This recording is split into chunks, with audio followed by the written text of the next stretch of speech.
ইলেকশ্যনছৰ অন্তিম পৰ্যায়ত আহিছোঁ। আজি আমাৰ কাউণ্টিং ডে'ৰ গোটেই প্ৰিপেৰেশ্যনছ আপোনালোকে চাইছে, বহুত ধুনীয়াকৈ হৈ গৈছে আৰু ইতিমধ্যে আমাৰ পোষ্টেল বেলেটৰ কাউণ্টিং ষ্টাৰ্ট হৈ গ'ল। মই প্ৰত্যেক কাউণ্টিং হলত গৈছোঁ, 6টা কাউণ্টিং হলত গৈছোঁ।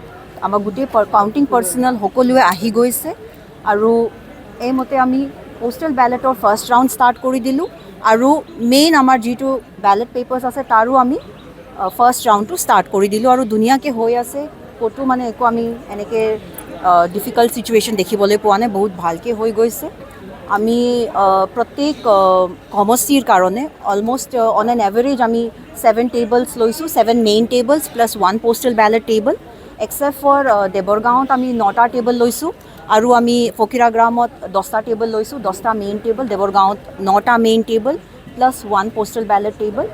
আৰু এনেকৈ কৰি আমি আশা ৰাখিছোঁ যে উইদিন 10 ৰাউণ্ডছ, এতিয়াতো ফাৰ্ষ্ট ৰাউণ্ড হৈ আছে, চলি আছে, উইদিন 10 ৰাউণ্ডছ আমি কাউণ্টিঙৰ প্ৰক্ৰিয়াটো শেষ কৰি দিব পাৰিম।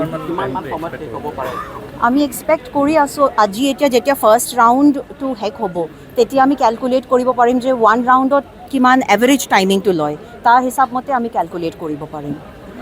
মানে ইলেকশ্যনৰ ভোটগণনাৰ পিছৰ পৰিস্থিতিটো নিয়ন্ত্ৰণৰ কাৰণে এনেকুৱা এটা ব্যৱস্থা, কাৰণ কেতিয়াবা নিৰ্বাচনৰ ৰিজাল্টত বেয়া পৰিস্থিতি হয়, সেই ধৰণৰ পৰিস্থিতি কেনেকৈ আছে? আমি গম পাওঁ যে এনেকৈ কিবা চিটুৱেশ্যন হ'ব পাৰে, তাৰ বাবে অলৰেডি SPৰ লগতো ডিছকাশ্যন হৈছে ল' এণ্ড অৰ্ডাৰ চিটুৱেশ্যনৰ কেনেকৈ আমি কণ্ট্ৰল কৰিব পাৰিম যদি এনেকৈ অৱস্থা হয়। কিন্তু মই ভাবোঁ যে আমাৰ চবেই গোটেই কেণ্ডিডেটছবিলাক আৰু তেখেতসকলৰ ছাপৰ্টাৰ্ছবিলাক গোটেই মেচিয়ৰ আছে, ৰেছপনচিবল এডাল্টছ আছে। আমি যোৱা বছৰো নিৰ্বাচনী প্ৰক্ৰিয়া কৰিছিলোঁ, MP ইলেকশ্যনছ।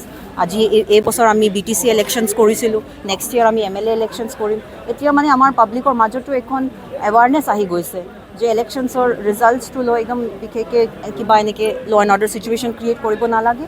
শান্তিপূৰ্ণকভাৱে ডেম'ক্ৰেটিকৰ যি প্ৰক্ৰিয়া আছে এইটো আমি ধুনীয়াকৈ কৰি দিছোঁ, ৰিজাল্টটো একচেপ্ট কৰিব লাগে। আৰু মই ভাবোঁ আমাৰ গোটেই কেণ্ডিডেটছ বহুত মেচিয়ৰ মানুহসকল চবে, আৰু সেইটো ভালকৈহে ৰেছপনচিবল এডাল্টছ হিচাপেহে একচেপ্ট কৰিব।